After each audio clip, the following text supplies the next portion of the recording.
গেলে এই নাকের তারপরে হাতের পালা এগুলো রাখা যাবে কিনা? সুন্দর একটা কথা। আসলে স্বামী মারা গেলে স্ত্রী কোন অবস্থা হবে? স্বামী মারা গেলে স্ত্রী ইদ্যত পালন করা পর্যন্ত, কি পালন করা? মারা গেলে ইদ্যত কয়দিন?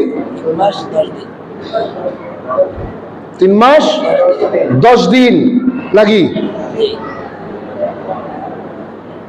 একটা হচ্ছে তালাকের ইদ্যত আর একটা মৃত্যুর ইদ্যত।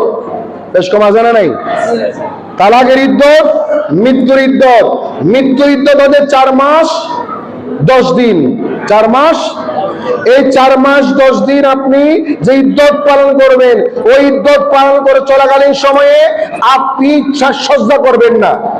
স্ত্রী সাজসজ্জা করবে। সাজসজ্জা মানে স্বর্ণ পরবে না, বালা পরবে না, অলংকার পরবে না, সাজসজ্জা করবে না। এর অর্থ এই নয় যে গোসল দাম করবো, গোসল